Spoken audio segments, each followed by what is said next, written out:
Number 10. Mar-Vell. In the alternate universe of Earth 1610, or the Ultimate Universe, Mar-Vell was instead known as Mar-Vell. Now, just like the original, he was a Kree Empire agent placed on Earth but working with S.H.I.E.L.D. And he had an incredibly cool costume that he could switch in and out of using the power to switch back and forth between Kree and human forms thanks to advanced cybernetics. He shares the same powers with most Captain Marvel versions, including the ability to generate energy blasts and shields, but that awesome Kree battlesuit also lets him generate a total cannon, which is a powerful energy weapon he would use when he helped Earth fight Galactus, which is the way less cool version of Galactus. Unfortunately, he passed away from that fight though. Number 9. Amalgam Universe. Way back in the day, the Fawcett Comics creation of Captain Marvel fell into the ownership of DC after several legal battles in the 1950s, resulting in the character of Shazam. However, after the copyright lapsed, Marvel pounced on it by introducing their own Captain Marvel in 1967, which resulted in Mar-Vell of the Kree. Now, fast forward a little bit, and in a fun little moment during the awesome Amalgam comics that saw the two companies cross over, we got William Mar-Vell, or Billy Mar-Vell, if you prefer. This was basically Billy Batson, Shazam, mixed with Mar-Vell of the Kree, Captain Marvel. This hero is not only cosmically powered, but has powers originating in magic as well. It's truly a powerhouse combo. Unfortunately, we will probably never see it again. Number 8. Gladiator Cap. Thank the Marvel gods for creating Battleworld. This great amalgamated world gave us tons of different alternate characters and cool little side stories, one of which was Planet Hulk.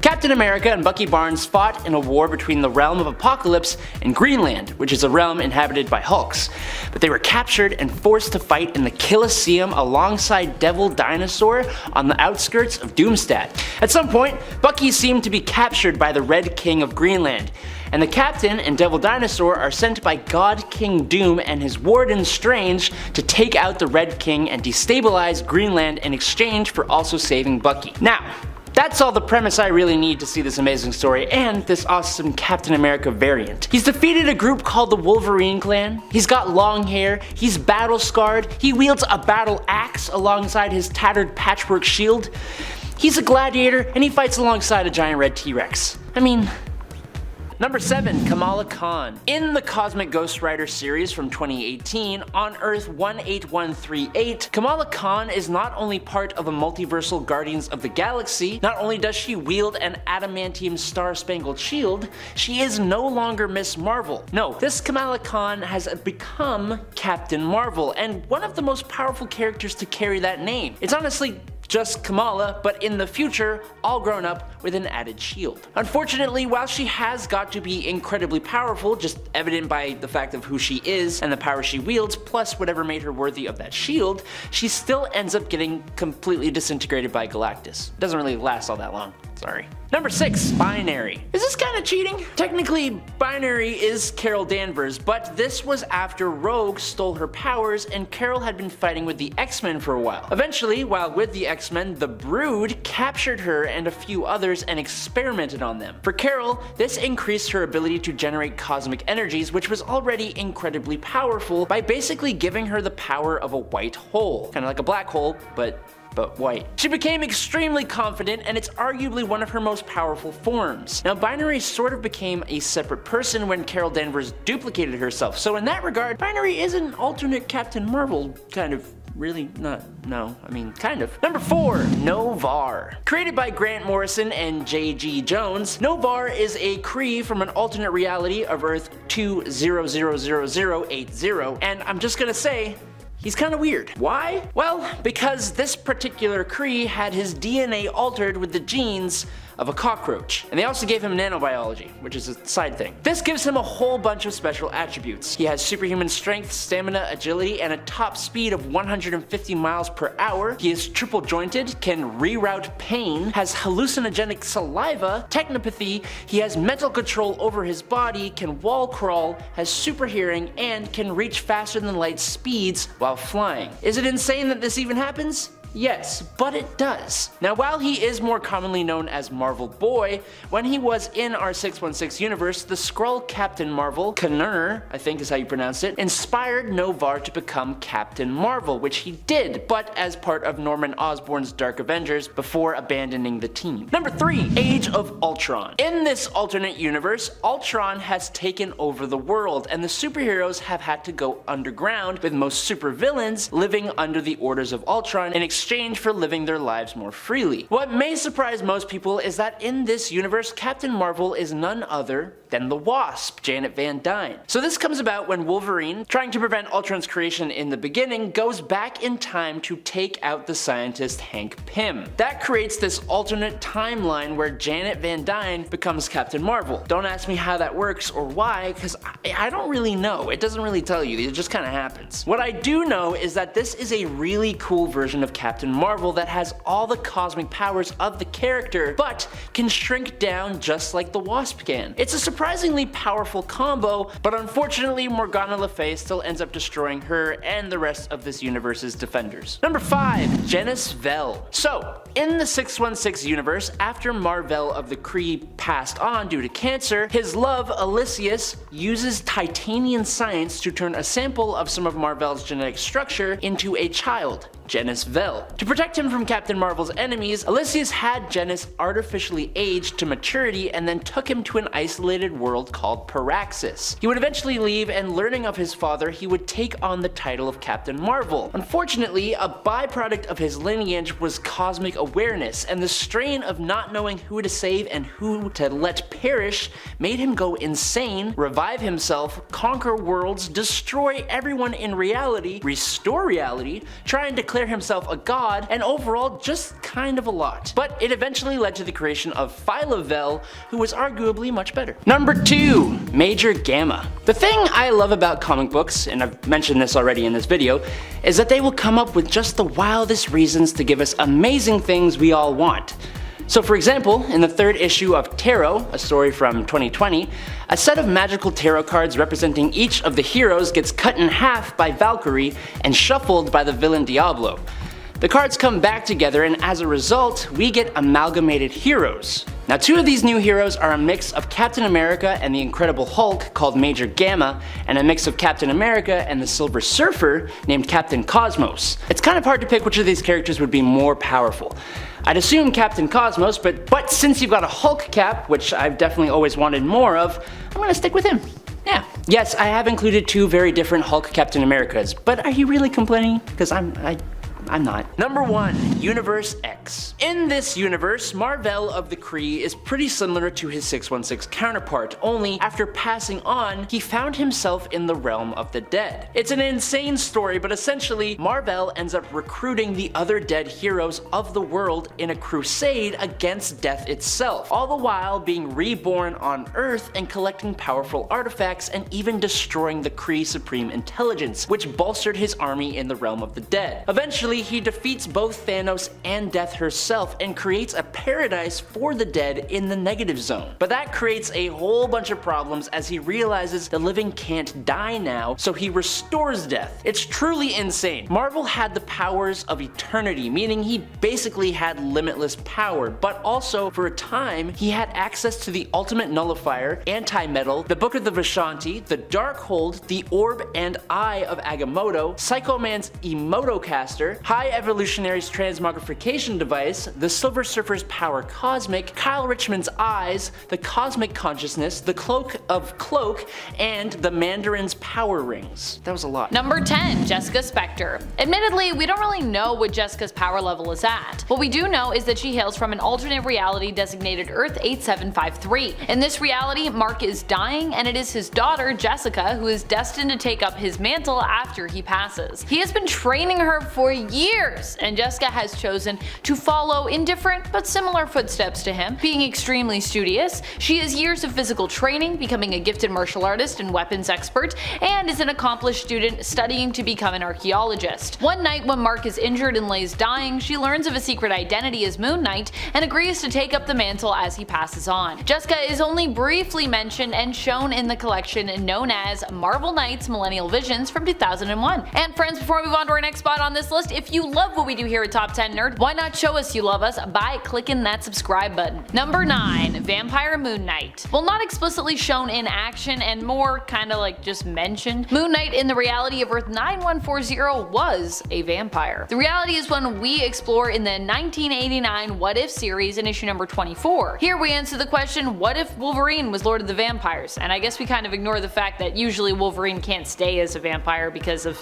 his healing factor. But the answer in this case is many superheroes would end up as vampires at his side, Mark Spector's Moon Knight included. However, while I think a vampire version of Moon Knight is super fitting and super cool, having both the powers of Moon Knight as well as a vampire combined, which means he'd always be at peak power since he only ever came out in the nighttime, he was sadly very short-lived. In the end, the Montesi formula is still used to defeat the vampires and is actually read out by Wolverine himself this time around, who in the end regains enough of his humanity to fight back against his monstrous nature. What a twist. Number 8. Crescent Moon. Crescent Moon is an interesting female alternate version of the character. We don't know her true name, only her superhero name, but we do know who her enemy was. Grey Wing. She and her army of religious warriors fought against Grey Wing, as was glimpsed in the pages of the 90s comic Mark Spector Moon Knight issue number 42.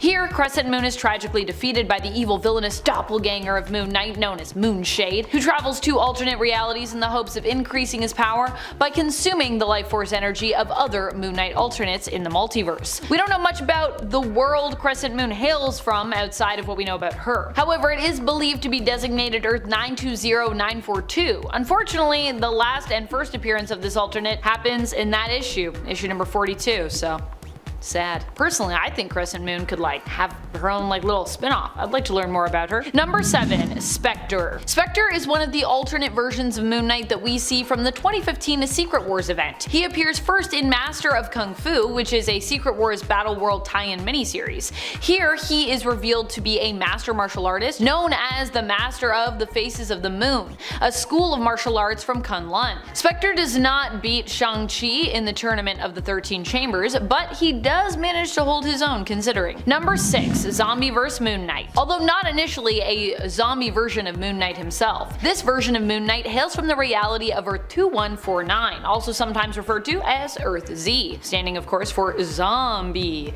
Here, a rogue virus came to Earth and then turned everyone, heroes and villains and of course civilians included, into zombies. Moon Knight seems to get his powers from the moon here, but despite the fact that he is weaker during the day, he is powerful enough to seemingly survive quite late into the Marvel zombie story. Initially, it was actually believed that he was killed after the formation of the Power Cosmic Zombies team. However, he is later shown to be alive and well during a fight with Earth 616's Deadpool. Or well, I guess I should say he was alive and well, sometime between the Power Cosmic Zombies coming into power and the series Deadpool Mark with a Mouth, Moon Knight becomes zombified and ends up being killed by Deadpool of Earth 616 in issue number 8 of Deadpool Merc with a Mouth after Deadpool decapitates him, which, is kind of what you do to zombies to get rid of them, although then there's Headpool, so I don't know if Moon Knight would really be dead, he could just be a talking head. Number 5. Earth X. This version of Moon Knight hails from the alternate reality of Earth 9997, also known as Earth X. Here, Moon Knight had similar powers to his Earth 616 counterpart, but was also, for a time, considered immortal and unable to die. This was as a result of the Reanimator Stone. Moon Knight became fixated on protecting the stone against those who would use it for more insidious purposes, but eventually it was retrieved by the hero Mar-Vell, with Moon Knight's permission, and taken to the realm of the dead. This version of Moon Knight was also a bit more scary in terms of his standard fights. Instead of using the preferred traditional weapons that we know Moon Knight for, which themselves in the hands of Mark Spector can be pretty frightening, he preferred to actually fight with guns. Personally, I think that is a preference that makes him even more frightening. I wouldn't want to fight Moon Knight with guns. And I know what you're all thinking, sometimes he fights with guns, Amanda, and yes, but that's not usually what we know him for, unless we're talking about Earth X, and then that is what we know him for there. Number 4. Earth Legacy. On Earth Legacy, designated as Earth 8545, Moon Knight falls to the same fate as the rest of humanity. Here, the Legacy virus kills many, before Warlock, in an effort to save his soul self-friend, Cypher, merges with his pal. As a result, the Legacy virus actually mutates instead, becoming part Technarch. This doesn't have the desired effect that Warlock had hoped, and instead only makes the virus more infectious and deadly. It spreads to the rest of the population, consuming pretty much all organic life. Moon Knight himself is also infected by this new version of the Legacy virus, but on the sort of positive side, as a result, does get a sort of combination when it comes to his power set of both his own and Warlock's abilities and powers. Kind of a silver lining. I mean, everyone's kinda, I think, evil, but you know. Number 3. Moonwing. Despite being an amalgam character, there is a lot that Moonwing has in common with the Moon Knight of Earth 616, mainly that his powers fluctuate based on the phase of the moon. During a full moon, Moonwing is considered to be at his most powerful. This is similar to the suggested power of Moon Knight from Marvel's Earth 616, who is often implied to be stronger at night and more so during a full moon. Moonwing, also known as Richard Grayson, is actually a combination of both Moon Knight from Marvel and Nightwing from DC, as an amalgam character. The Amalgam Universe was known as a crossover world which saw DC and Marvel characters and teams blended together into single entities. As such, Moonwing has the powers and abilities of both characters and also uses both of their signature weapons in combat, both fighting with Moon Knight's truncheon as well as Nightwing's Eskrima sticks. Number 2. Ultimate Moon Knight. Ultimate Moon Knight is known by the name of Stephen Grant instead of the more common Mark Spector, although it is possible that Mark is his true main identity, or perhaps in the Ultimate Universe, Stephen is the main identity, who knows. Because even in this alternate reality, he also has dissociative identity disorder. Grant hails from the universe of Earth 1610, also known as the Ultimate Universe, a comic book world and line made to offer a sort of a bit of a gritty twist on the main continuity of Earth 616, and which aimed at making it easier for new fans to jump into a narrative without having to worry about being bogged down by years of comic book history and continuity. This version of Moon Knight appeared to straight up just have superpowers, although it's not explicitly confirmed, and it's not known if they come from Khonshu or perhaps the moon, as suggested in the main continuity, or perhaps both of those things, because you know, Khonshu is the god of the moon. Among his feats, he appears to be super strong, durable, fast, and also have perhaps some kind of healing factor. In issue number 110 of Ultimate Spider-Man, while under the guise of Ronin, we witness him take a shot to the head point blank and seemingly heal from it enough to stand back up and wander around. I mean, he's holding his head, so obviously he's in some pain, but still, that's healing, I think. This is also after he was laying face down in a river for who knows how long, either like a few minutes or could have been even like a few hours. I don't think there's a time that's mentioned in the panels, so that seems to be doubly dead to me. Get shot in the head and then you're laying down. I don't know about that. Number 1. Age of Khonshu Moon Knight.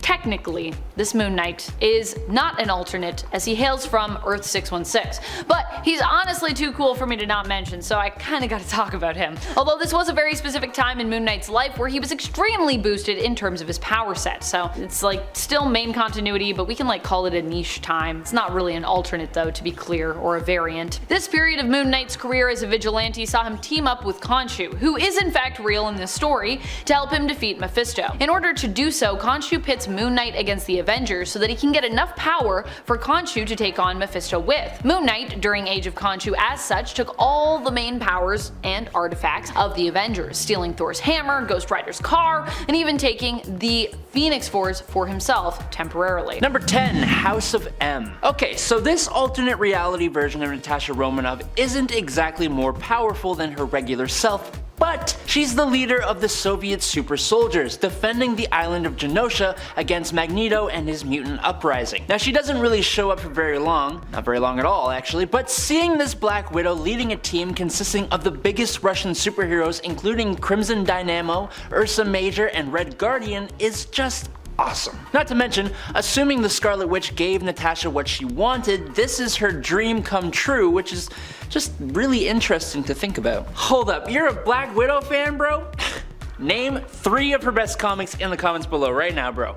I bet you can. Number 9. Madame Natasha. Earth 15061, Uncanny Avengers Ultron Forever #1 in May of 2015 had Black Widow form the Avengers Initiative in the wake of Zero Day, which is an event during which Thanos invaded Earth and took the lives of roughly half of its heroes. The heroes who were left were mobilized by Natasha and managed to stop Thanos, taking him out through a combination of magic and science. Natasha's team expanded over the following years and continued operating 30 years years into the future. We can assume she has the same abilities as Natasha normally possesses, but being the leader of a group of incredibly powerful heroes like Thor, King Hulk, Daniel Cage, Captain America, and Iron Mariner, she has got access to a large number of resources that just push her to another level that helped her and the other heroes to take down Thanos. Number 8. Black Widow 2099. Like most characters from the 2099 universe, Black Widow is also hella cool. This Black Widow is a woman named Tenaya, and she is a somewhat more literal Black Widow than other versions. Tenaya was a serial taker of lives, with her MO being that she would consume her prey after sleeping with them. For some ungodly reason, she is approached by Alchemax CEO Miguel Stone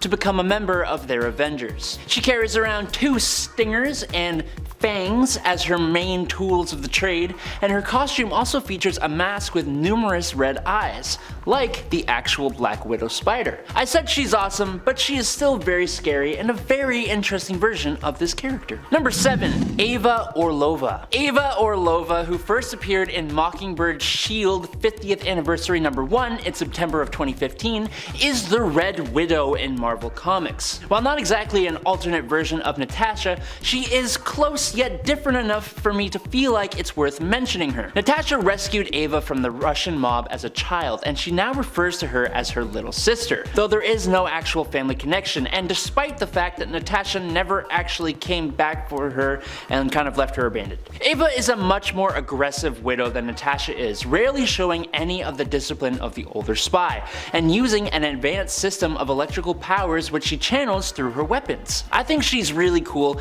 but we haven't really seen too much of her yet, and hopefully that changes. Number 6. The Red Cat. In the symbiote Spider-Man alien reality story, we get a reality where things transpired quite a bit differently, with Kraven the Hunter dressing like Jungle Jim, Hobgoblin is the Sorcerer Supreme, and rather than become a super spy, Natasha Romanoff became a jewel thief known as the Red Cat. Yes, like instead of Black Cat. She shares a romance with Spider-Man and seemingly has all Black Cat's abilities as well. The story itself focuses on Spider-Man and explores the Secret Wars era of Marvel Comics from 1985 when Peter Parker first got his black suit. But the Red Cat is absolutely a highlight of that story. Number 5. Earth 666. First appearing in Secret Avengers number 33 in October 2012, this Black Widow is a member of the Supernatural Avengers of Earth 666. Her exact supernatural status is unknown, but it was confirmed that all residents of that reality are either dead or undead in some way. And Natasha specifically, well, she appears to be part human and part actual real spider. I'm assuming it's a Black Widow, but ultimately she's a humanoid spider and presumably has all the benefits that come with that, including fangs, multiple eyes, a monstrous pair of hands and feet, and for that reason she winds up here as at least more powerful than a regular Black Widow. The hero, not the arachnid. Number 4. Spider-Woman. The Ultimate Universe is not exactly the greatest. It has its moments, but it's definitely a little divisive. One thing I think most people enjoy about it would be the version of Spider-Woman. Actually, most of Spider-Man related things are well liked in this universe, but we ain't talking about him. On Earth 1610, Jessica Drew is a clone of Peter Parker who becomes Spider-Woman, but after the original Black Widow in the Ultimate Universe, who was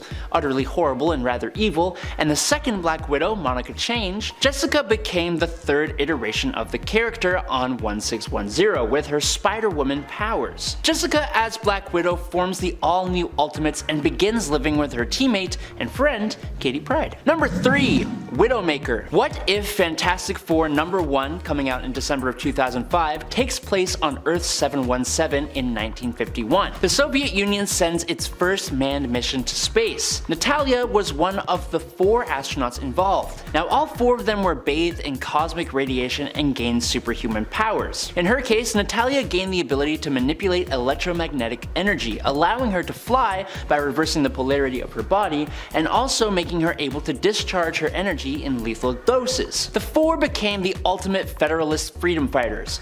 Or, if you prefer, and I do not blame you whatsoever, you can just call them the Soviet Fantastic Four, because that's basically what they are.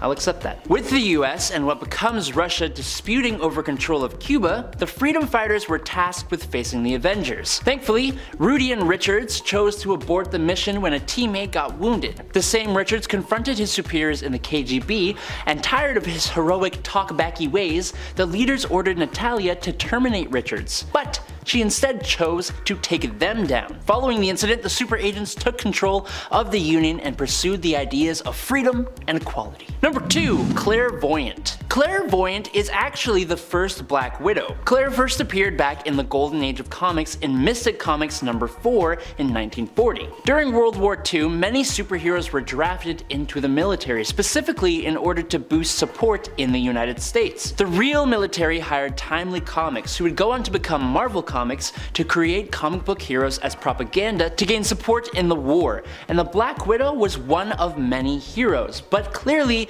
this isn't Natasha Romanoff. Clairvoyant, the first Black Widow, is among the most powerful magicians in the Marvel Universe. After Claire's passing, Satan brought her body to his realm and revived her as his supernaturally powered operative, the Black Widow, to perform as his personal assassin, taking down evil mortals so that he could draw strength from their souls. She would be integrated into the Marvel Universe proper in 2005 as part of the 12 miniseries. And in at number 1 is Worthy Black Widow. Black Widow from Earth 23223 in What If Age of Ultron number 3 in 2014 was a member of Colonel Fury's Defenders team stationed at Castle Doom in Latveria when they were invaded by an army of frost giants and other creatures who originated from Asgard. But then the Midgard serpent himself showed up. Thor mysteriously fell while fighting the serpent, and so, while the others used themselves as a distraction for the serpent, Natasha managed to pick up Mjolnir in her last moments and gain the powers of Thor. She defeated the world serpent Jormungand and all the other forces of Asgard, seeming to pass on in the battle. But Natasha was revealed to be alive when her planet was next invaded by Ultron 1320 from a parallel world. The alternate reality heroes fought Ultron and then ended up forming the Avengers Infinity. At number 10, we have Kingpin. Now I know Kingpin is actually Daredevil's enemy in the comics, but in Spider-Gwen's reality, the moniker is actually held by Matt Murdock himself. And considering Kingpin has always been extremely powerful on his own, an amalgam of the two characters creates something pretty impressive as well. With the same training and heightened senses as Daredevil, he's got everything that the character has always had, but he's also got the power of the criminal organization, the Hand, under his thumb. In this reality as well, Kingpin gains access to the multiverse, giving him the power to travel between realities at will, which adds quite a boost to his power set. So yes, Kingpin from Earth 65 at number 10. Before I go on, see if you can guess the rest of this list in the comments. Try and comment at least one variant that you think I'll mention later, and we can see if you get it right. Alright, let's keep going. At number 9, we have Ultimate Daredevil, the first one. In the Ultimate Universe, or Earth 1610, Daredevil appears to be a much more gruesome fighter than his 616 counterpart, and gives into rage and fury much more easily. And although this doesn't necessarily mean he's got a heightened strength level, it surely acts as a motivator for him to reach his full potential on command. This version of the hero also relies on his club for combat situations, using it as a walking stick when blending in as a civilian or otherwise. Ultimate Daredevil does end up dying, but it's not necessarily due to a lack of power. This guy packs a punch, no matter which way you slice it. At number 8 is Elektra. If I have my facts straight, I believe Elektra is currently holding the title of Daredevil in the comics, and her run as the hero has been nothing but an upgrade for Elektra herself. Considering Elektra is already a very powerful hero by her own right, when she becomes the Daredevil while Matt Murdock is in prison, she starts completing some near impossible feats that she may have never been capable of before. Driven by her desire to show Matt that she is truly on the side of good, she goes on to protect Hell's Kitchen from threats such as the Null's invasion and an incident where Bullseye enlists clones of himself to fight against her. Now, Matt is out of prison and the two heroes fight side by side, both honing the mantle of Daredevil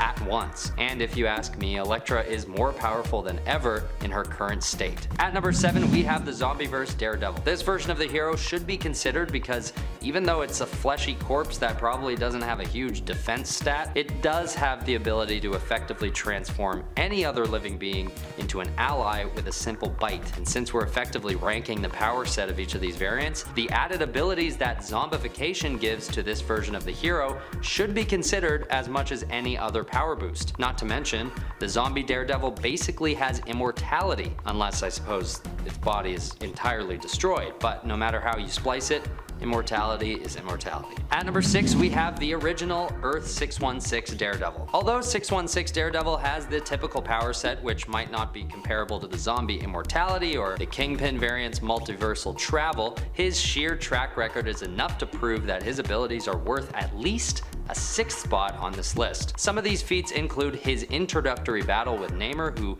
compliments him as one of his most impressive human counterparts, and the time he breaks through Stiltman's reinforced armor, or even in the Shadowland crossover when he finally kills Bullseye almost effortlessly. Also, Earth 616 Daredevil is the same variant that has appeared in Frank Miller's Daredevil series, the Daredevil Yellow comics, and even arguably the Daredevil TV show. So he has a ton of experience under his belt and has kept up with some of the most powerful beings in the world. And for someone who is typically known to not have any real superpowers, that's pretty powerful. At number 5, we have the Ray Connor Ultimate Daredevil variant, aka the Vampire Daredevil. After the first Daredevil's demise in the Ultimate Universe, Roy Connors takes over the mantle as the Blind Vigilante. Except there's one small change, which makes a massive difference in the grand scheme of things. Ray Connor has been bitten by a vampire and now possesses the superpowered power set that Daredevil has always deserved. His strength, stamina, and reflexes get an artificial boost, bringing him up a handful of notches in relation to his enemies. And of course, he's also given the ability to turn his enemies into vampires with one bite. The only downside is that he does become vulnerable to sunlight, but he usually does his business at night anyway, so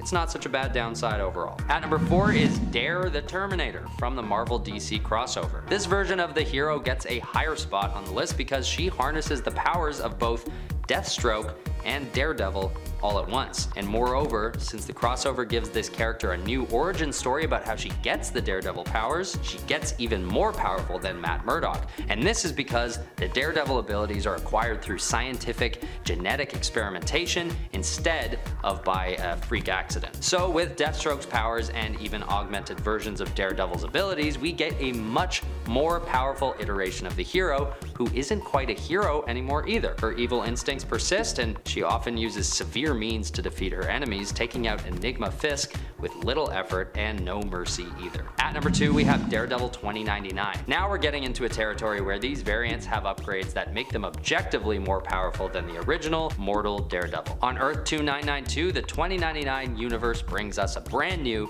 and very powerful variant of Daredevil who is commandeered by Kingpin's grandson, Samuel Fisk. Just like Daredevil, this variant isn't technically gifted with any extra superpowers, but he does have one massive upgrade that puts him high up on this list, and that is his full body suit of armor, which offers strength, agility, and durability boosts, as well as an arsenal of weapons that he can call upon on command. The suit comes with 2 pistols, as well as his classic billy club, and it even has targeting capabilities coded into it, offering support in aiming his pistols when needed. And even further, the rocket boots that he has with the suit give him an increase in jumping height and distance, which personally starts to make Daredevil 2099 give me Iron Man vibes. With his Batman-like car that offers even more benefits to his abilities, Daredevil 2099 had to make a splash on this list, if not for power points, then for sheer coolness points. At number 2, we have David Jarrett from the Earth X universe. Aside from being one of the most powerful on the list, this variant has to be the most terrifying looking as well. After coming in contact with the Terrigen Mist, Jarrett gains immortality and an incredible healing factor,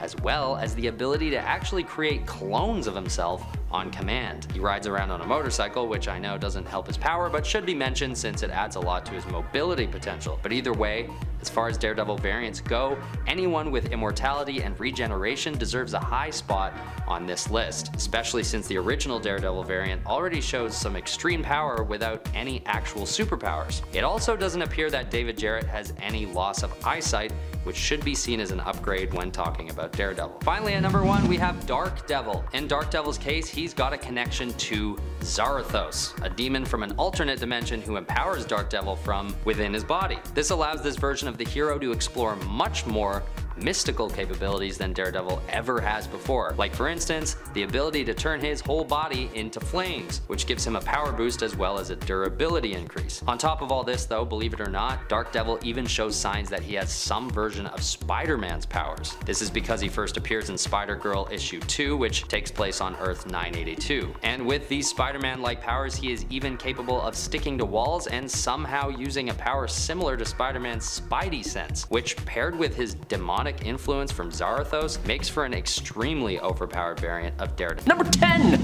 Ultimate Doctor Doom. Victor Van Dam of the Ultimate Universe of Earth 1610 was caught in the same accident that gave the Fantastic Four their abilities. For Victor, his flesh was changed into an organic metal, his legs became goat-like and his hands gained claws. With his metal body came the power to alter the density and nature of his skin, forming porcupine-like quills that he could even throw at enemies. This Doctor Doom, just like his Prime Earth counterpart, was an intellectual genius and also a powerful sorcerer, showing the ability to summon creatures like the Lovecraftian Civilpogua, which I'm not even going to try and fix my pronunciation of. He also seemed capable of performing Atlantean magic and apparently grew in his magical proficiency since he claimed to be the Sorcerer Supreme of his Earth when facing Jean Grey in All New X-Men Volume 1, number 36 from 2015. Number 9. House of M. In the warped reality of the House of M, Doctor Doom kind of gets everything he wants, minus his mother, and minus world domination, and minus a lot actually. Okay, he doesn't really get anything he wants completely, but he does become really cool, sort of. He allies with Magneto when the human-mutant war erupts, and when the mutants come out on top, Doom took over the kingdom of New Latveria, marrying his childhood sweetheart Valeria. He found a way to combine magic with technology and cosmic rays to empower himself with a liquid metal body that is virtually indestructible and can be stretched and transformed into weapons. He also upgraded his wife with powers to control mystical shadow constructs, and their adopted son with powers similar to the Human Torch. Teaming up with this reality's Ben Grimm, called just It, they form the Fearsome Four, a strike force used by Magneto to keep other superhumans in line. Number 8. Doom 2099. The Victor Von Doom of the Dark 2099 stories is surprisingly actually the 616 Doom, but transported to the mind of a younger Latvian man. He maintains all of his intellect and inventive genius, and he also gets some upgrades. His body is infused with nanotechnology, which increases his reflexes and strength considerably. But on top of that, Doom wore a sophisticated nuclear-powered adamantium battlesuit, which granted him superhuman strength, contained jets for flight, housed a personal force field, and discharged concussive force blasts. He could also electrify his armor's surface, which is kinda cool. The armor contained a 4-hour air supply and could be sealed for travel into outer space or underwater. His upgraded armor added abilities that allow him to phase, which the original Doom armor could not. The only downside to this variation of Doom is that he is not as adept in the mystical arts, due in part to memory loss. But he is a genius in physics, robotics, cybernetics, genetics, weapons technology, biochemistry, and time travel. And one last little tidbit, he became President of America, so there's that. Number 7. Infamous Iron Man. After the events of Secret Wars and reality being brought back to normal, Victor Von Doom was unsatisfied with his life, and finding that he couldn't find satisfaction serving himself, even as God Emperor, he decided to switch his morality and try and serve and help others. He took on a bit of a mentor in Tony Stark, whom he had always respected, and when Tony Stark was put into a coma, Doom decided to take his place as the infamous Iron Man, which was a great reason to give us Doctor Doom in a highly advanced suit of Iron Man's Model Prime Mark 51 armor. While also being the coolest looking Iron Man ever, the armor was retrofitted into Doom's style and was used alongside his magical abilities. So, Iron Man with Doom's magic is basically what we have here. To make things even better, Doom's intellect and sorcery were near their peaks during this period in time, so he is truly an incredibly powerful hero, even if he does kinda go back to his old ways eventually. Number 6. Sorcerer Supreme. On Earth 938, the setting of the 1989 What If issue 52, when Doom failed to rescue his mother's soul from Mephisto, he sought out the Ancient One to learn and train in the mystic arts and be able to finally save her. Now, during the time of his training, he becomes extremely powerful, reaching a level of mystical magical power that made him worthy of being Sorcerer Supreme, while also still being a technological genius and master schemer. He, alongside the Ancient One, freed his mother from Mephisto at the cost of the Ancient One's life. When Mordo tried to take out Doom, Doom implanted a microscopic device inside Mordo's head that would detonate if Mordo ever crossed him again. When Stephen Strange came to seek help from the Ancient One for his damaged hands, Doom just cut them off and replaced them with robotic ones. And he eventually banished the Dread Dormammu from Earth after he invaded. That last feat did fatally wound the new Sorcerer Supreme though, but using his Doombots, he kidnapped Dr. Stephen Strange and used his own personality and memory to overwrite Strange's, turning Strange into a copy of Doom, ensuring his legacy would live on and he could continue to be the Sorcerer Supreme in a new body for basically ever. Number 5. Dr. Juggernaut. Heroes Reborn! Welcome to a world where Tony Stark never built an Iron Man armor, where Thor is a hard-drinking atheist who absolutely despises hammers, where Wakanda is nothing but a myth, and where Captain America was never found in the ice because there were no Avengers to find him. In their place, this world has always been protected by Earth's mightiest heroes, the Squadron Supreme of America. Just like the Justice League, but Marvel. This team does battle with crazy foes, one of which being Dr. Juggernaut. Now, if you haven't guessed by now, yes, this is a world where Victor Von Doom took possession of the Gem of Sidorak. And again, yes, this is as completely awesome as you might think it is. His story is one of revenge. He used to be the king of Latveria before that pesky squadron jumped in and turned the government into a democracy with fair elections. Ugh. Doom came in last, and he was eventually banished to the negative zone, but came back with sights set on not just his kingdom, but the whole world. With the powers of Dr. Doom and the Juggernaut, this guy was capable of going up against frickin' Hyperion. He led the Masters of Doom, putting him in charge of crazy powerful villains like Algog, which is Mangog with the powers of Odin, which is just a Black Skull, who is Red Skull plus Venom, and Silver Witch, which is self-explanatory. Oh, and Thanos. Number 4.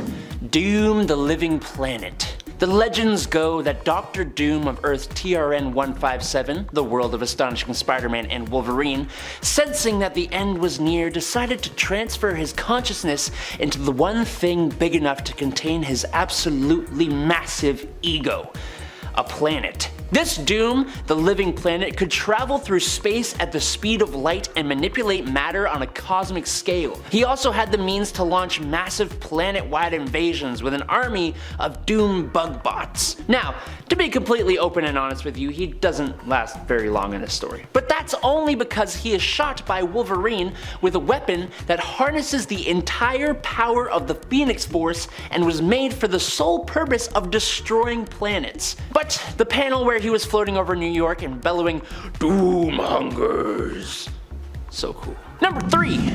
Otto Werner von Strange. In Devil's Reign Superior 4, we see one of the most powerful versions of Dr. Doom. And the funny thing is, he is combined with one of the villains you wouldn't think to be all that powerful. This Dr. Doom is combined with Dr. Octopus. So that's an interesting combo, but he's also fused together with Dr. Strange. There are a lot of doctors here. Yes. This Doom from Earth 8968 has become Sorcerer Supreme, and he is able to subdue Wolverine, Ghost Rider, Hulk, and regular versions of Doc Ock. He is easily able to best 3 of the strongest Marvel heroes at the same time. He has total command of the forces of magic and better control over his mechanical arms than the original Otto does. He can manipulate the multiverse, communicating and casting spells over different realities, and can even pull the other Ottos to his own Earth with a simple gesture. By his own volition, he has liquefied Shumagorath, had Dormammu grovel at his feet and burned Null to ashes. These are all cosmic level threats that many times got close to destroying Earth 616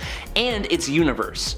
Number 2. End of Time Doom. Earth 14412 is home to a Doctor Doom who is more than just a Sorcerer Supreme. He is the Fist of Iron, the Starbrand Supreme, the Master of Mystic Vengeance. He is the End of Time Doom. He has powered himself up with the Starbrand, Iron Fist, the Eye of Agamotto and Cloak of Levitation, and a Spirit of Vengeance. In this reality, King Loki had destroyed all of humanity, with Doom being one of the few survivors. King Thor and his 3 daughters, the Goddesses of Thunder, restored life to the earth, and Doom came to conquer it. Naturally. He completely stomped the 3 granddaughters of old King Thor, who themselves were powerful enough to destroy Omnipotence City, and he was only stopped when old King Thor, who wielded the Odin Force, or more specifically the Thor Force, was also empowered by the Phoenix Force. Also, this Doom looked incredibly cool, but he was still not as powerful as the number 1 spot. Number 1. God Emperor Doom. During the events of the incursions that would lead to the most recent Secret Wars event, Victor Von Doom, with the help of Molecule Man, gains the powers of all the Beyonders, a race of beings from beyond the multiverse responsible for basically everything there is, and powerful enough to destroy Marvel's various cosmic entities, so that he could forge the remnants of the multiverse together into Battleworld and rule it as God Emperor Doom. While empowered by Molecule Man, God Emperor Doom had the powers of reality warping, matter manipulation, energy manipulation, plus all the super enhancements and his former powers. But just listing his powers isn't going to suffice. It's his feats that truly prove his power. Other than forming Battleworld or Earth 15513, God Emperor Doom has turned Johnny Storm into the son of Battleworld. He has created a new and improved Eye of Agamotto for Doctor Strange, he's completely disintegrated Doctor Strange, ripped Thanos' spine from his body and turned him to ash, de-lifed the Phoenix Force Cyclops, defeated Black Panther, who was wielding the Infinity Gauntlet, created the hammers of his Thor core, and even gave the Thors their power. God Emperor Doom was the 3rd most powerful being in the entire Marvel multiverse, only being surpassed by Molecule Man and the one above all. Number 10. X-Men 1602. You know I gotta talk about this Neil Gaiman and Marvel collaboration yet again. One of the central conflicts within Marvel's 1602 story is the subject of Witchbreed, in other words, mutants. This story takes the adversity that the regular X-Men face in modern times and amplifies it to about 10, having the mutants be the main victims of this timeline's Spanish Inquisition. Mutants are hunted down and treated in the most horrible medieval ways. Standing against this horrible treatment were a version of the X-Men led by Carlos Xavier, or this Earth's King Charles I, who refers to them as Mutantur, or Changing Ones. The team was made up of Warner, aka the Angel, Henry Hal McCoy, Brother Petros and Sister Wanda, Scotius Summer Isle, Roberto Trefusis, and the wee apprentice John Grey. Now, this may be a basic team of X-Men, but all of these characters are very powerful in their own right, and in an Elizabethan world that can barely even comprehend them, with limited technology to even oppose them, they're even more powerful in retrospective. Number 9. Giant Size Little, or Earth 71912. Formerly known editorially as the X-Babies, the X-Men of Earth 71912 are an alternate multiversal version of the X-Men as created by Skottie Young and Guri Hiru. Young's take on the Marvel Universe generally sees famous teams reinvented as little kids, like in his original take on Avengers vs. X-Men, where baby teams of Avengers and X-Men fight one another over a teddy bear named Bucky Bear. While they were once babies, this X-Men team has seemingly grown up a little bit at least, appearing as young children now. We also see this version of the X-Men and various mutant heroes and villains appearing in the Infinity comic written by Skottie Young, Giant Size Little Marvels, with art by Dax Gordine.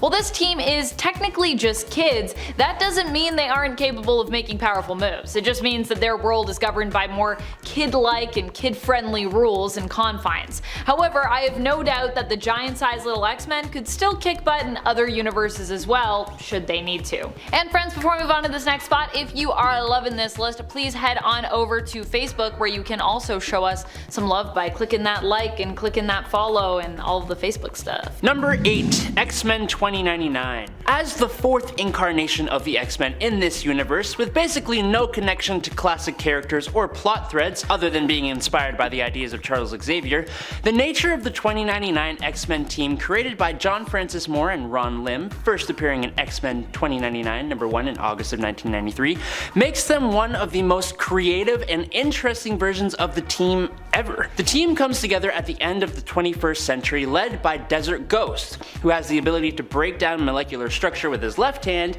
and heal even lost limbs with his right hand. He had a vision for a new future for mutant kind, and his team is made up of completely new characters like Cerebra, who has the abilities of Cerebro basically, and the ability to manipulate a person's nervous system, or Skullfire, who had ambient energy particle absorption. All the members of this X-Men team have unique powers to take on the grim corporate-ruled future of this timeline. Number 7. Marauders. Marauders has to be one of my favorite X teams we've had in a long time.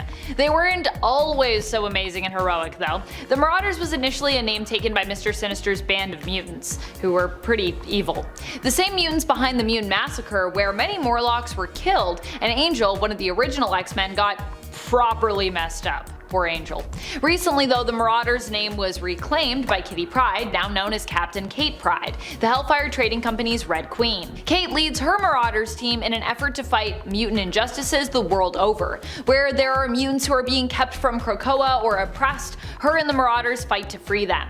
They also operate in trades, making deliveries the world over to ensure Krakoan-based goods and products like medicine and whiskey are delivered to Krakoa's trade partners. Number 6. Asgardian X-Men. In What If number 12 from 1990, we get a little taste of what would happen if the X-Men had stayed in Asgard after their adventure during the Asgardian Wars in X-Men Annual number 9. Cyclops puts the X-Men to a vote, with the winning majority deciding whether to stay in or leave Asgard. Now Loki sent the losing majority home to Earth while allowing the winning majority to stay in Asgard. The result is an Asgardian X-Men squad that disperses among the Asgardian society, and it is so cool. Nightcrawler becomes a member of the New Warriors 3, or I guess 4. Sunspot becomes an Asgardian warrior, Danny Moonstar becomes a member of the Valkyrie, Ilyana Rasputin becomes the Enchantress, and above all of that and more, Storm becomes the goddess of thunder, with a version of Mjolnir becoming one of the most powerful versions of Thor in the comics ever. The X-Men becoming gods of Asgard with all the support of the already existing gods?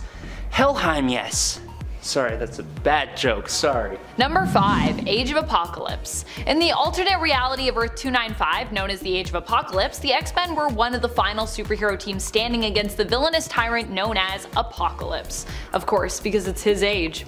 In this reality, many other superhero teams were wiped out, and Magneto became the leader of the X-Men in Charles Xavier's stead after Professor X was killed when Legion traveled back in time and attempted to end Magneto.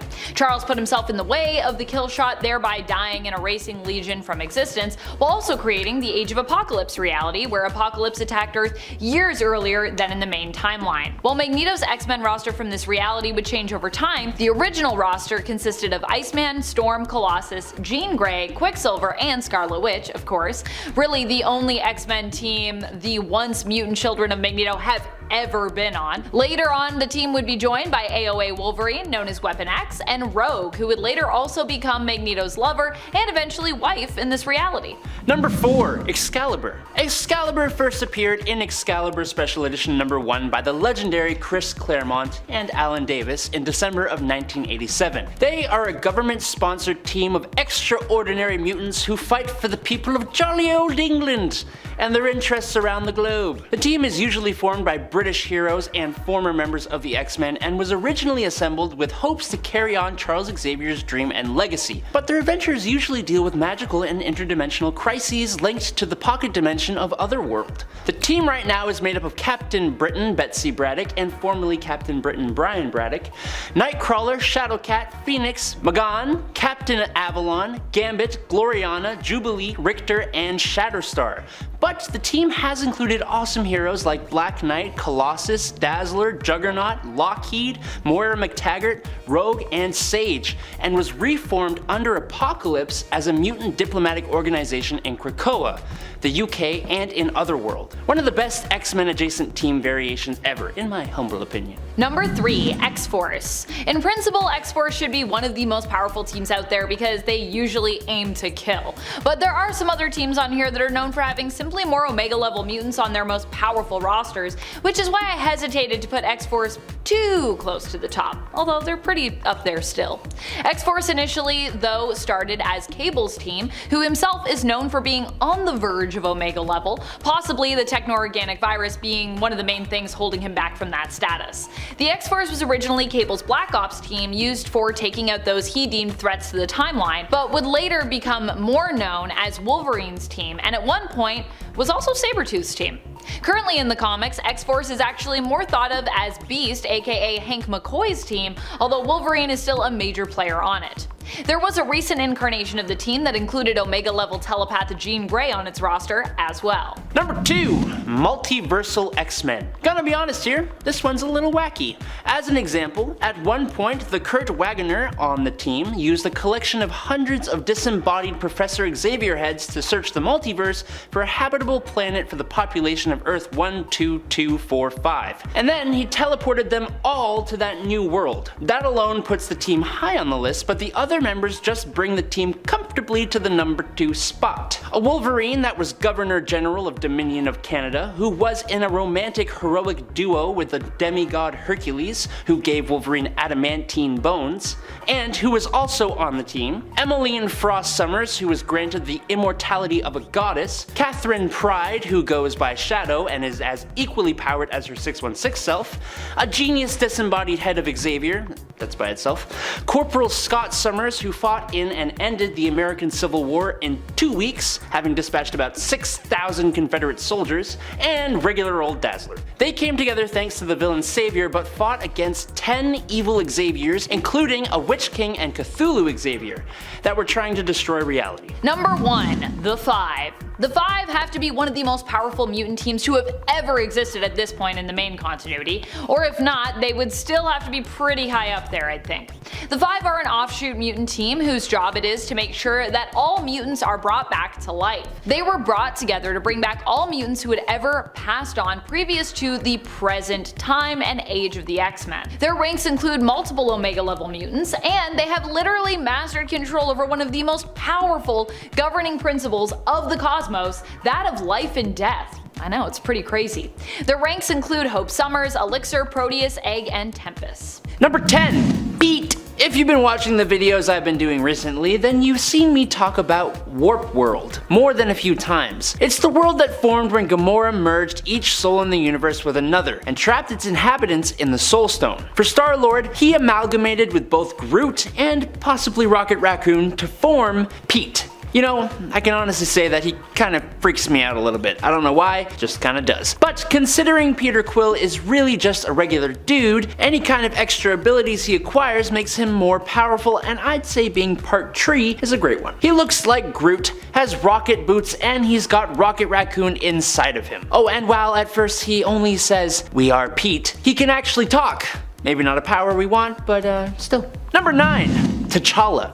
In the MCU's animated What If series, we get a really awesome Star-Lord. Not Peter Quill. No. In this alternate timeline, the Ravagers think they were hired to collect the Wakandan prince T'Challa. T'Challa taught the Ravagers to change their lifestyles, and he became an admirable intergalactic icon where he took the name Star-Lord. This Star-Lord was a hero of the galaxy. He convinced Thanos to take a different path than the one he was going down, convincing him to join the Ravagers. T'Challa went to Morag, where he got the orb from the temple, where he confronted Korath and Sarkarians, who wanted the orb on Ronan's orders, and they were easily defeated by Star-Lord. He learned of the Embers of Genesis and made it his mission to acquire the Embers in order to terraform worlds to solve the issue of starvation and resources running dry, and he was successful in getting it from the Collector. T'Challa and the Ravagers found out about Ego's arrival on Earth and that he went to claim his son Peter Quill. Ego began his expansion, but T'Challa stopped him and took Quill away. T'Challa was even recruited to the Guardians of the Multiverse by Uatu the Watcher. His accomplishments are many, and all are impressive. Number 8.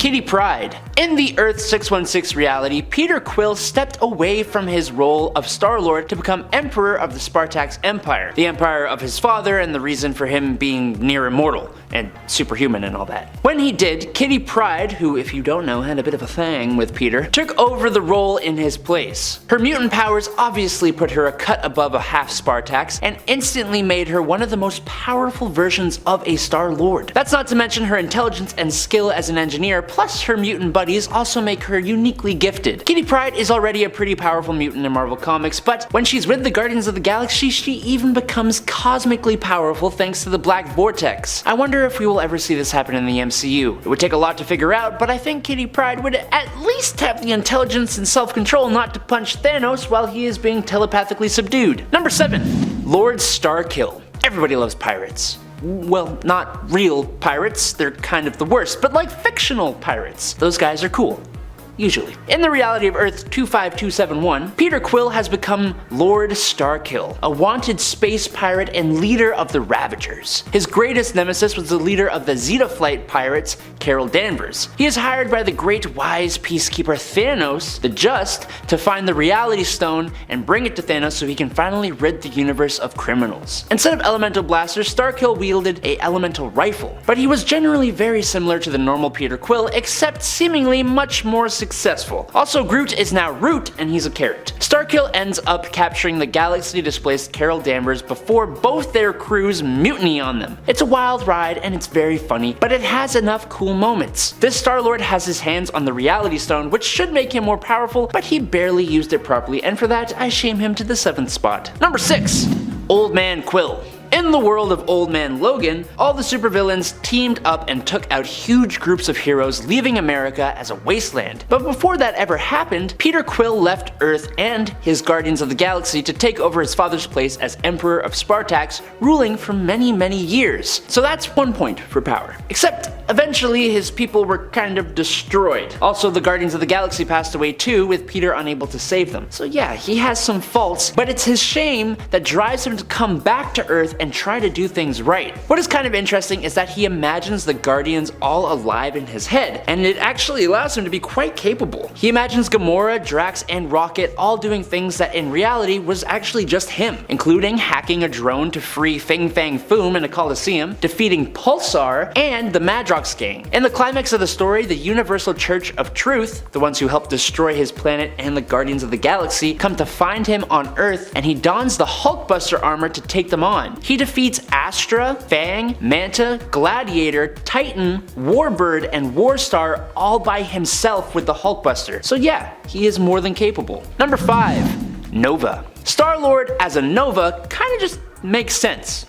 I mean, also not at all because it's Star-Lord. But he is definitely more of a hero than not. Okay, so Infinity Gauntlet was a 2015 story set in one of the realms of Battleworld. The story follows the family of a Nova who deputizes them, creating a family of Novas, including their dog. This family of Novas are collecting the Infinity Stones to try and hold back the annihilation wave that was unleashed by their ally, Thanos. Although they don't know that. Okay. But we're here for Star-Lord, I hear you say. Well, this Star-Lord and his partner Gamora are thieves, and they come into contact with the Space Stone, and they sell it to the Bakian Nova family in exchange for 3 Nova stars. Star-Lord and Gamora end up allying themselves with the Bakian clan as well. Now, you fast forward to the climax of the story, and Thanos has betrayed the Novas, obviously, and has unleashed a behemoth bug. Star-Lord, Gamora, and the newly discovered Groot take on this behemoth, using the 3 Nova stars to give them a significant power boost to do so. They definitely did not survive the behemoth as it released a massive energy blast, but for a short while, Peter Quill had the power of a Nova.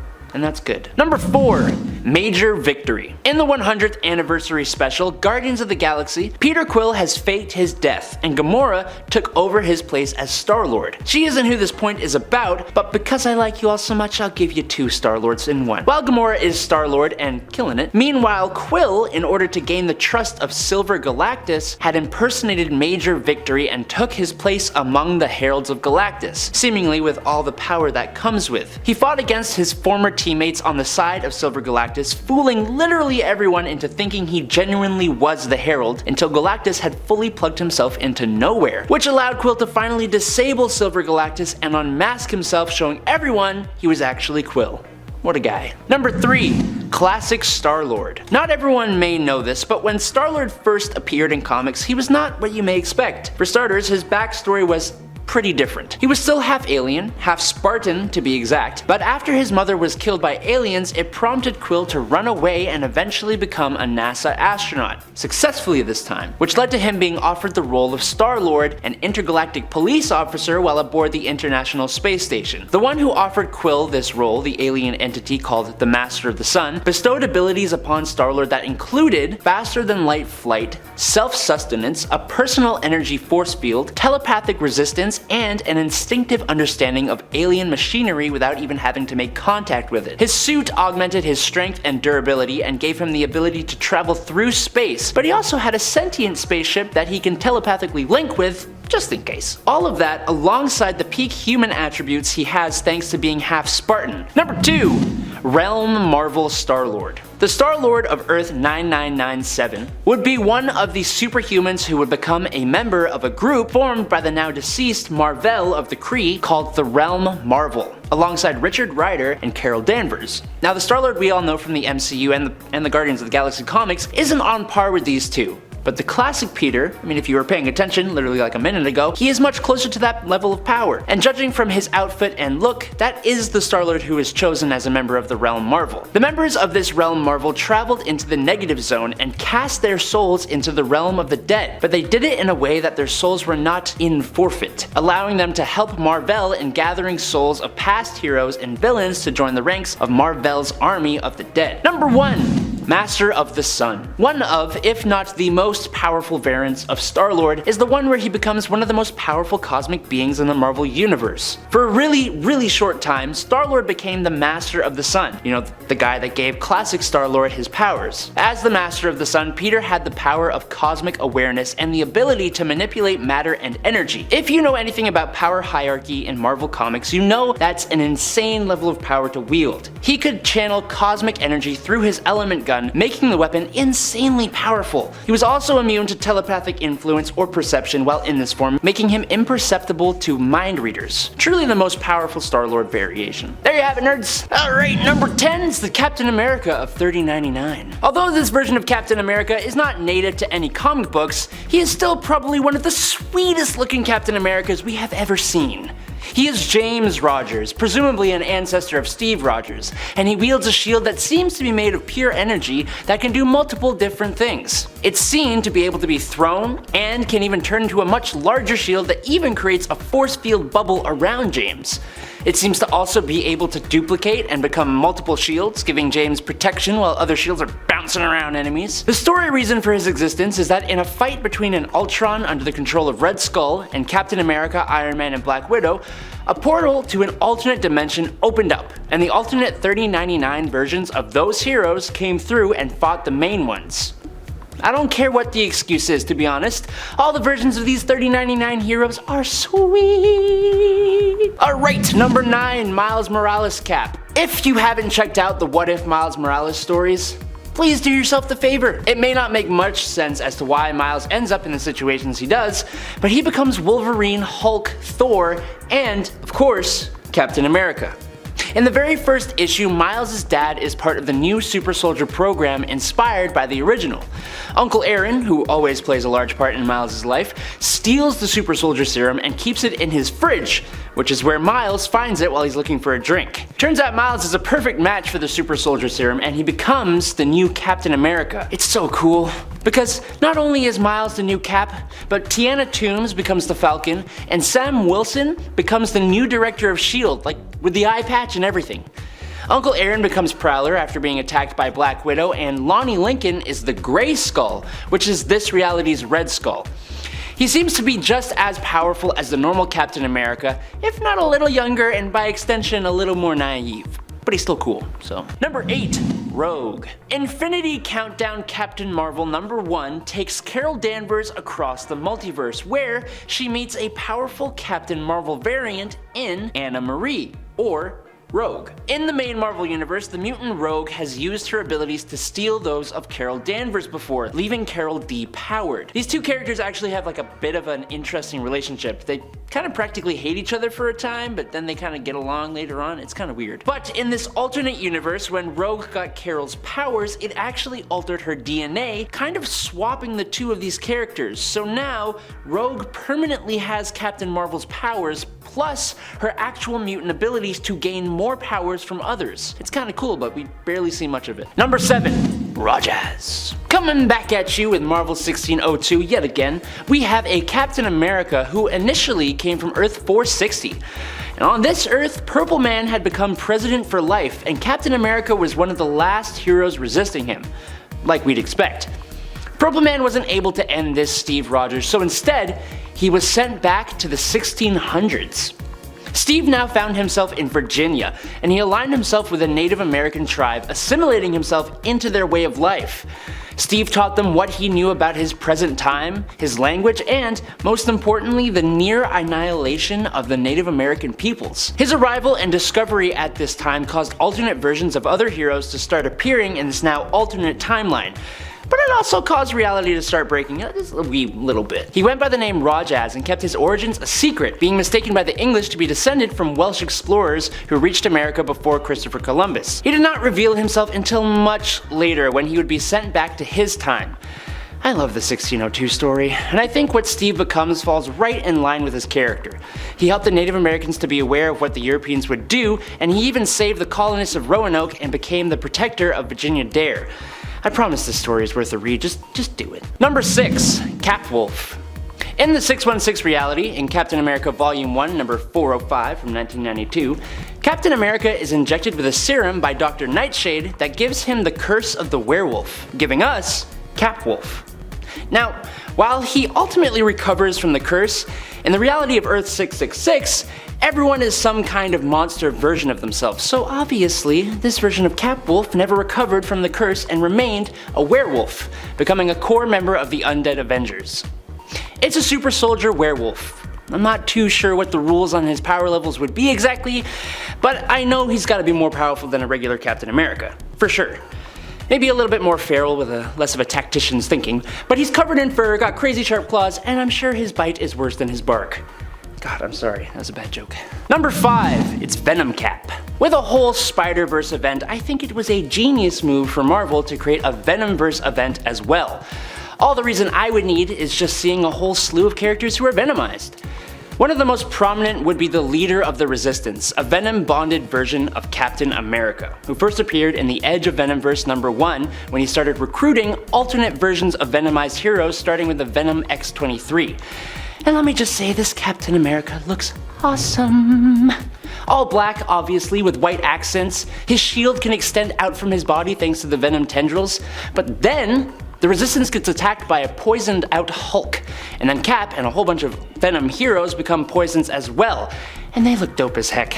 But still, I'll take the black and white Venom versions over the poison versions any day. Number 4, Bruce Banner. This is a kind of a blink and you miss it moment, which doesn't really make sense for a comic book, but basically in Spider-Man Magazine number 4, we get a little story that shows us a Bruce Banner Hulk who seems to have acquired a Hulk-sized Captain America suit, and he also seems to have Wolverine's adamantium claws, and I'm assuming his adamantium skeleton too. He defends the Daily Bagel against Doc Ock and Magneto. But it seems to be a Hulk who has the wherewithal to become this world's Captain America, but he went through the adamantium bonding process that produced Wolverine? That's utterly insane, and I am not complaining at all. Just wondering when I'm gonna get to see this again, if ever. Please let it happen. I can only assume he's incredibly powerful, but since we don't get to see much of it, this is where I'm gonna put him. Okay? Number 3, Mutant X. The Captain America of Earth 1298, first appearing in Mutant X number 15 in 1999, was a mutant with no name who took on the role after Steve Rogers was brought to an end by a Sentinel attack. His past was unknown, except for the fact that he was experimented on by the government due to having latent mutanacy. This captain wasn't exactly stable. He lacked control over his mutant powers, which resulted in him accidentally ending the lives of both the Six and most, if not all, of the Avengers. What were his powers though? This Cap was still given the Super Soldier Serum, which I'm assuming gave him all the same powers as Steve Rogers, but his mutant abilities included the ability to increase his mass and strength, telepathy, force field generation, crazy energy-based powers, and near invulnerability. His abilities activating caused enough of a galactical upset that it woke the Beyonder, who was sleeping inside the planet's core. So yeah, he went rampaging and was a total psychological mess, but that doesn't change the fact that he was absolutely very powerful. Number 2, Lord Mar-Vell. In the Cancerverse reality of Earth 10011, Captain Marvel plotted with the many angled ones to help him survive the cancer that eventually led to his passing in Earth 616. This granted him a whole slew of powers, which allowed him to turn his allies into messed up, corrupt, scary versions of themselves known as the Revengers. And together they captured Thanos, the Avatar of Death, and in a ritual, sacrificed him to destroy Death, which gave the many angled ones access to this universe. Now he would go on to invade the 616 universe, which is a story you gotta check out, but for now, this Mar-Vell was able to hold off Nova, Silver Surfer, and Quasar all at the same time. He could metabolize solar energy to give him even more power, he was cosmically aware, could cast illusions, teleport, and obviously was immortal. And number 1, we got 2099 Captain America. We've had 3099 Cap already, but he isn't really much compared to this one. First appearing in 2099 Manifest Destiny, this Captain America was frozen again after a war happened that ended the heroic age in his timeline. He was brought to Alchemax, and after being thawed out, he told Miguel O'Hara all about it. But how is he powerful? Well, this Captain America was eventually given Thor's hammer Mjolnir to symbolize the beginning of a new world. That's right, an official Thor cap. Alongside Miguel O'Hara, Captain America assembled the various 2099 heroes into a new team of Avengers and led them into a battle in space. Yes, he looks like a very 90s amalgamation of these two characters, but his power was nothing to scoff at. Neither was the inspiration he fired up in people's hearts. Definitely a fantastically powerful version of Captain America. Alrighty nerds, that's the list. Like I said last time, I know there are definitely more versions of this iconic character, so if you've got a favorite that hasn't shown up yet, leave it in the comments. Don't forget to like and subscribe at Top 10 Nerd. I've been your host, Adam Andrews. Find my socials down below, and until next time, peace out, nerds.